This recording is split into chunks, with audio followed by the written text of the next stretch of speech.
Perubahan tidak akan terus terjadi bila perempuan terus diajarkan untuk selalu mengalah. Dunia yang adil bukan hanya dunia yang sekedar mementingkan kepentingan laki-laki saja, namun juga meninggalkan peran dari perempuan itu sendiri, ataupun bahkan mengorbankan perempuan demi kenyamanan bersama ataupun demi kenyamanan orang lain.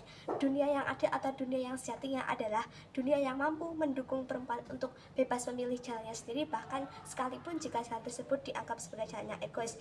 Dewan juri yang terhormat beserta para audiens yang saya hormati, saya berbicara di sini sebagai pihak afirmasi ataupun pihak yang sangat mendukung penuh dengan adanya mosi debat pada hari ini, yakni sebagai gerakan feminis. Dewan ini akan mendorong perempuan untuk menjadi egois. Di sini apa yang dimaksud egois? Egois bukan hanya sekedar pernyataan yang dianggap sebagai negatif, namun egois merupakan keberanian ataupun aksi unjuk nyata perempuan untuk menempatkan dirinya sebagai prioritas utama ataupun sebagai subjek yang dipertimbangkan perannya dalam menjalankan ranah kehidupan ataupun roda kehidupan. Di sini egois bukan sebagai artian untuk merugikan orang lain, namun juga bagaimana caranya perempuan bisa berani memilih hidup dan juga berani memilih jalan terbaik mana yang mereka inginkan dan juga jalan terbaik mana yang ingin mereka tempuh. Lalu di sini siapa yang akan dimaksud dalam hal ini atau dalam konteks ini? Yang dimaksud adalah perempuan dari berbagai kalangan dan juga lapisan, baik itu mulai dari ibu rumah tangga, pelajar perempuan, pekerja, buruh, bahkan hingga pemimpin yang bisa memimpin negara, memimpin sekolah ataupun instansi lainnya. Lalu di sini sebenarnya sejak kapan dan di mana gerakan feminis ini harus didukung? Jawabannya adalah kapan dan dimanapun ketika perempuan menghadapi adanya ketimpangan, maka disitulah adanya sikap egois harus dimunculkan demi mendukung adanya kesetaraan gender ataupun untuk mengangkat derajat perempuan di mata negara ini. Lalu mengapa kita harus mendukung adanya gerakan feminis walaupun itu dianggap sebagai sikap yang egois? Karena selama ini faktanya perempuan ditempatkan pada posisi subordinat yang kurang menguntungkan. Di sini perempuan hanya dipandang sebagai pelengkap ataupun dipandang sebagai sebelah mata dan juga bukan sebagai tokoh utama yang memiliki peranan ataupun yang bisa memainkan ranah kehidupan ataupun roda kehidupan. Bahkan sejak zaman dahulu Dewan Juri yang terhormat sudah ada anggapan ataupun statement 3M pada perempuan, yaitu maca, masa, mana. Dan disinilah sebenarnya adanya patriarki sudah diterapkan dan juga sudah digaungkan sejak zaman dulu, bahkan sejak zaman nenek moyang kita masing-masing. Lalu bagaimana caranya kita bisa mendukung adanya kesetaraan derajat perempuan? Ini adalah dengan cara memberi ruang bagi para perempuan untuk mereka bebas menyuarakan keinginan, mengejar ambisi, atau bahkan menolak kewajiban sosial yang memberatkan dirinya tanpa menimbulkan rasa bersalah pada diri perempuan itu sendiri. Dewan Juri yang terhormat, selama ini perempuan harus dicitrakan untuk selalu bersikap lembut, tidak boleh terlalu ambisius, dan bahkan mereka tidak bisa mempunyai kendali atas dirinya itu sendiri. Padahal perempuan memiliki hak untuk bisa mengembangkan diri. Hak itu bahkan sudah dilindungi oleh negara melalui institusi yang bernama DP4KB atau Dinas Pemberdayaan Perempuan dan juga Perlindungan pada Anak, yang menunjukkan bahwa sebenarnya kemandirian dan juga perlindungan pada perempuan dan anak merupakan tanggung jawab negara ataupun tanggung jawab yang harus kita jalankan bersama-sama.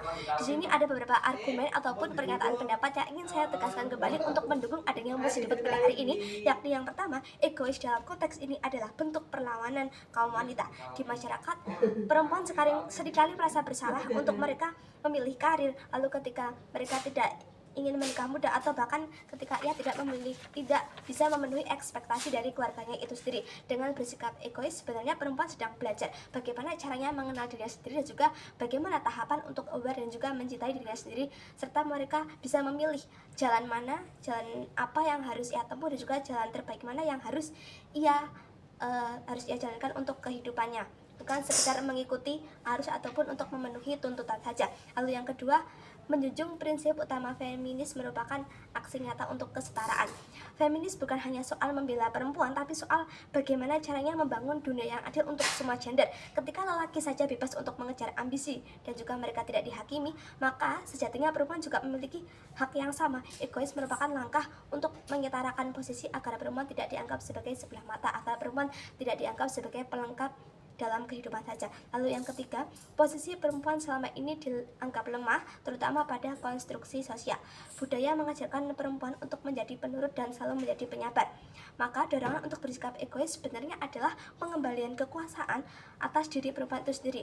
Perempuan perlu tahu bahwa dirinya bukan hanya sekedar objek, melainkan juga subjek. Subjek yang dimaksud adalah subjek di mana perempuan tersebut bisa berani untuk berpikir, memilih, ataupun bahkan mereka bisa memiliki peran untuk memimpin. Yang keempat, perlindungan dari negara menunjukkan adanya legitimasi untuk bersikap mandiri. Dengan adanya lembaga seperti DP4KP yang sudah saya sebutkan tadi, negara sebenarnya sedang mendorong perempuan untuk bisa bersikap bangkit dan juga tidak terus berada dalam bayang-bayang laki-laki saja. Jika negara saja bisa mendorong perempuan untuk kuat, maka tidak ada yang salah jika gerakan feminis mendorong perempuan untuk egois dalam konteks memperjuangkan haknya demi kesetaraan gender. Lalu yang kelima, efek dominan yang positif.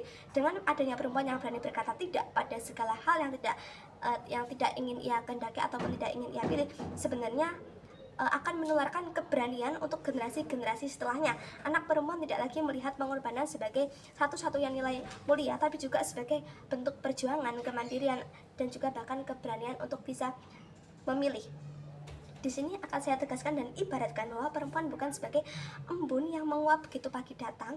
Perempuan sebenarnya adalah api kecil yang sabarnya akan selalu menyala meskipun pada kenyataannya seringkali ditiup oleh angin patriarki. Lalu Dewan Juri yang terhormat, apakah salah bila perempuan mencintai dirinya sendiri? Dan juga apakah dunia akan hancur begitu saja jika perempuan menolak untuk menjadi pelayan atas nama budaya? Dan jawabannya adalah tidak. Justru dunia akan lebih adil jika perempuan dan laki-laki sama-sama mempunyai kendali, sama-sama mempunyai kendati atas perannya sendiri dalam menjalankan ranah ataupun roda kehidupan. Menjadi egois di sini bukan sebagai kelemahan. Dalam dunia yang lama menindas perempuan dan bahkan kenyataannya sudah terjadi di Indonesia saat ini, menjadi egois merupakan bentuk revolusi ataupun bentuk perubahan yang paling sunyi, namun sebenarnya memiliki arti yang paling murni dalam menyuarakan kesetaraan gender. Perempuan ibarat bunga mawar yang berduri tajam tapi selalu mekar karena merasa dirinya berharga. Terima kasih kepada Dewan Juri atas atensi dan juga perhatian yang telah diberikan. Mari sama-sama kita menjunjung tinggi untuk hak perempuan di dunia ini dan jauhkan nasib kaum perempuan dari yang namanya patriarki. Sejatinya Tuhan menciptakan manusia terdiri atas laki-laki dan perempuan untuk saling melengkapi, bukan saling menghujani. Terima kasih.